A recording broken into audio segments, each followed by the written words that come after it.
Assalamualaikum sahabat pecinta misteri dimanapun kalian berada. Apa kabarnya semua? Selamat berjumpa kembali di channel Tumbang Horor. Dan pada kesempatan kali ini Mimin akan menceritakan kisah horor yang berjudul Tuntutan dari Alam Kubur episode 2. Selamat mendengarkan, dan ceritanya begini.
Sekitar setengah jam setelah dipijat terus-menerus oleh dukun itu, sakit di perut Sulastri agak berkurang. Sebelum sang dukun mengizinkan mereka pulang, Sulastri disodori ramuan yang harus diminumnya lagi di rumah. Namun, ketika hari itu baru saja sampai di rumah, Sulastri kembali merasakan kesakitan yang luar biasa. Walau berusaha menahan, tapi erangannya makin lama makin melengking tinggi.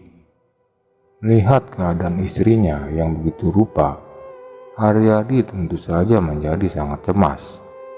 Cukup lama Sulastri bergulat dengan kesakitannya, sedangkan Haryadi hanya bisa bingung tanpa tahu apa yang harus dilakukannya. Keadaan Sulastri semakin parah ketika darah mengucur deras membanjiri kedua pangkal pahanya. Disusul kemudian gumpalan dataman. Terdengar suaranya merintih pilu bagi siapapun yang mendengarnya. Sesaat berselang Sulastri terdiam, dan tubuhnya tak bergerak-gerak lagi. Nafasnya yang tadi bergemuruh kini lenyap dan berganti ketenangan yang tak berirama. Wajahnya tampak begitu pucat. Ya, Sulastri akhirnya mati karena kehabisan darah.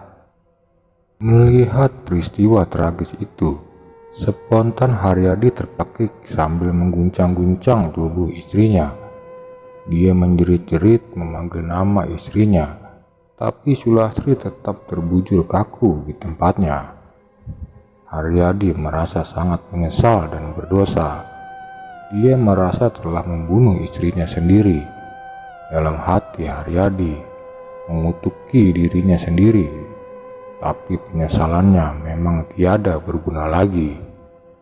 Tak lama kemudian, sekitar rumahnya mulai berdatangan para tetangga, karena teriakan Haryadi memang menembus dinding-dinding bilik rumah mereka di malam pekat itu. Mereka bertanya-tanya apa yang terjadi, tapi Haryadi tak berani menjelaskan sebab musabab yang sesungguhnya. Orang kampung itu akhirnya hanya tahu bahwa Sulastri mati karena keguguran, dan mereka mencoba menghibur Haryadi sambil menyatakan bela sungkawa.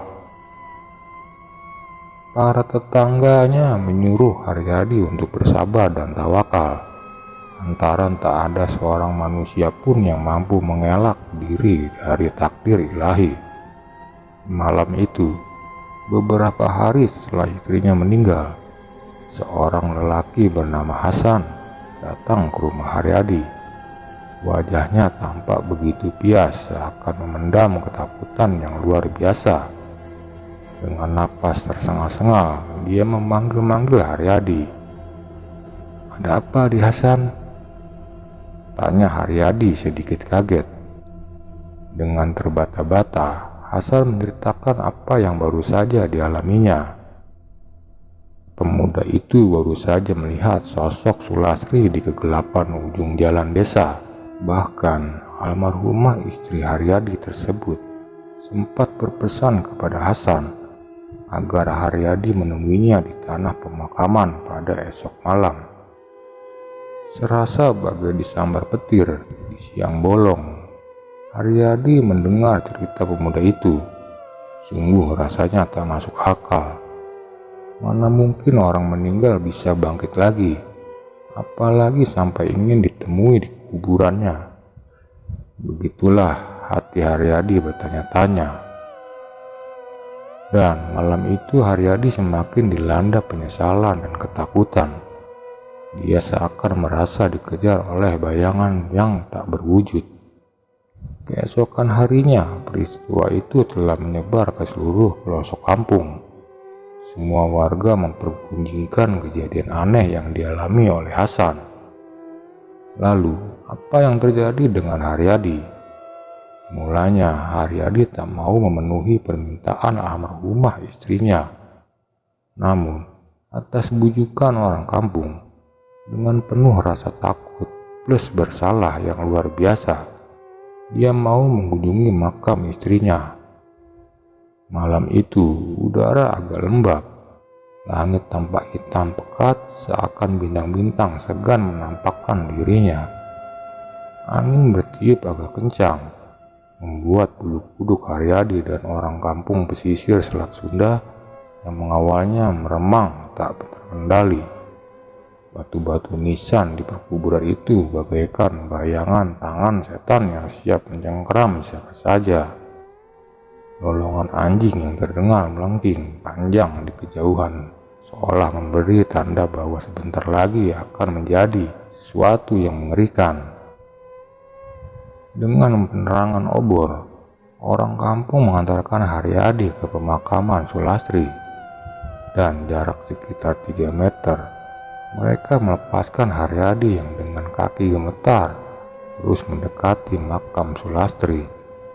Langkah Haryadi gemetaran karena diliputi rasa takut dan sesal yang amat dalam. Api obor yang dibawanya bergerak lemah ke kiri dan ke kanan, tertiup angin yang terasa lebih kencang.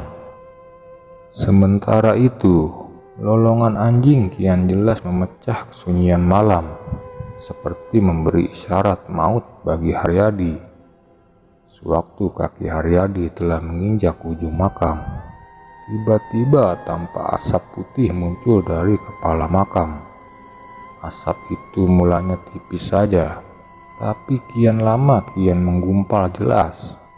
Beberapa detik berselang dari gumpalan asap tebal itu, jelma sosok Sulastri berdiri dengan wajah sangat muram. Ia memandang Haryadi dengan mata penuh penyesalan dan pengharapan. Kemudian terdengar suaranya halus dan lirih. "Kang, Lastri tidak tahan oleh azab kubur yang kini kualami. Lastri minta pengertian Akang.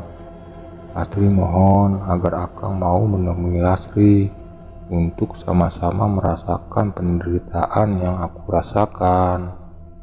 Aku tidak sanggup menanggungnya seorang diri, Kang. Bukankah dulu Akang pernah berjanji mau merasakan suka dan duka bersamaku? Mau kan, Kang?" Darah yang mengalir di tubuh Haryadi seolah berhenti seketika. Dia diam tak bersuara. Dia merasa tak mungkin mengabulkan pengharapan almarhumah istrinya. Sebenarnya seperti itulah dulu perasaan Sulastri tak kala dituntut mengabulkan permintaan Haryadi untuk menggugurkan kandungannya. Saat itu juga Haryadi ingin berlari jauh meninggalkan tanah kuburan itu. tapi kakinya bagai diikat tambang, tak dapat digerakkan walau sedikit pun. Orang-orang kampung ingin menolong Haryadi, namun sebelum mereka bisa mendekati Haryadi, tangan Sulastri sudah lebih dulu terluru dan menarik Haryadi dengan kuatnya. Dan apa yang terjadi kemudian sungguh suatu fenomena yang sulit diterima akal sehat. Betapa tidak, Sulastri tiba-tiba lenyap dari pandangan. Dia meninggalkan suara cekikan persis suara mak lampir, membuat semua bulu kuduk merinding. Saat orang-orang mendekati tubuh Haryadi yang terkulai di kaki batu nisan Sulastri, ternyata laki-laki itu sudah tak bernyawa lagi. Sayup-sayup mereka masih sempat mendengar suara nyaring tawa Sulastri di kejauhan. Malam itu terasa bagai malam yang amat panjang bagi penduduk kampung di pesisir Selat Sunda itu.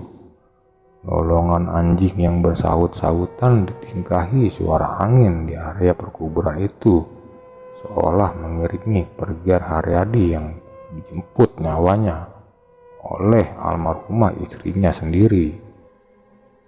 Barangkali memang demikian adanya, siapa yang berbuat pasti akan menuai hasilnya.